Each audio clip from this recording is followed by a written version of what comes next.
அதிமுக தொண்டர்கள் எல்லாம் தாவேகா பக்கம் வந்தாச்சு, நாங்க அதிமுக வாஷ் அவுட் பண்ணிட்டோம். நேற்று ஆதவ அர்ஜுனா பேசுறாரு கோவையில. ஆதவ அர்ஜுனெல்லாம் பேச வேண்டியதுதான். ஏன்னா அவர் தூய்மையின் பிறப்பிடம், தூய்மையான குடும்பம். அதை இந்த நாட்டுக்காக தேசத்திற்காக மக்களுக்காகவும் தியாகம் புரிந்த அந்த குடும்பம். அப்படிப்பட்ட குடும்பத்திலிருந்து வந்தவர் இல்லையா, அவர் பேச வேண்டியதுதான்.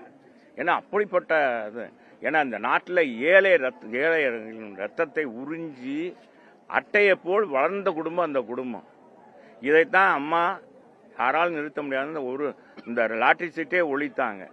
ஆனாலும் அந்த லாட்டரி சீட்டை பல மாநிலங்களே அந்த குடும்பம் தான் நடத்திட்டு இருக்கு. இன்னைக்கு ஏழைகளுடைய ரத்தத்தை உறிஞ்சி இன்னைக்கு குடித்து கொண்டு அதன் மூலமாக இன்னைக்கு வளம் வந்து கொண்டு இருக்கிற ஆதவ அர்ஜுனா பேச வேண்டியதுதான். அதான் எங்க இயக்கத்தை தான் பேசட்டும். அவர் பேசுறதுக்கு என்ன தகுதி இருக்கு? எங்க இயக்க என்னங்க, அவர் தாவேகாவை பத்தி அவர் என்ன பேசினாலும் அது ஒன்றும் கதையாக போறது இல்லை. நாளைக்கு என்ன ஆக போகுதுன்றது தேர்தலுக்கு பிறகு என்ன ஆகுன்றது இப்பவே உங்க கருத்து கணிப்புகள்லாம் சொல்லுது. எனவே நாங்கள் அதுக்குள்ள மக்களை பார்க்கின்ற எந்த மக்களை போய் இவங்க தலைவர் சந்திச்சாரு, இவங்க இந்த ஆதவ அர்ஜுனா எத்தனை மக்களை போய் சந்திச்சு யாருடைய நிலை என்னன்னு தெரியும்? என்னங்க தெரியும்? எந்த இடத்துக்கு போயிருக்காரு ஆதவ அர்ஜுனா? எத்தனை ஊர்களுக்கு போயிருக்காரு?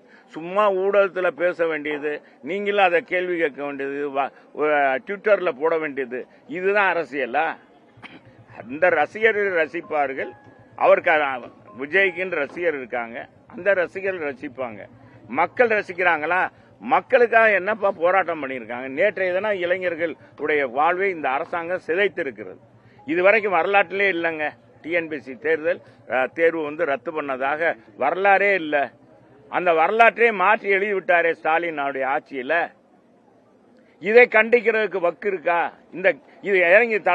இவங்க இளைஞர்களுடைய இன்னைக்கு நாங்க நம்பிக்கை நட்சத்திரம், எங்க முதல்வர் தான் அடுத்த முதல்வர் என்று சொல்கிற இந்த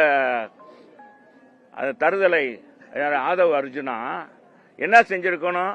கீழே இறங்கி போராடி இருக்கணும்ல. களத்தில் போராடினாங்களா? வந்தாங்களா? வாங்கினே இங்க பாருங்கண்ணே, இளைஞர்களுடைய பெரும் வாழ்வு, லட்சக்கணக்கான இளைஞர்களுடைய கனவு சிதைக்கப்பட்டிருக்கு அப்படின்னு போராடினாரா?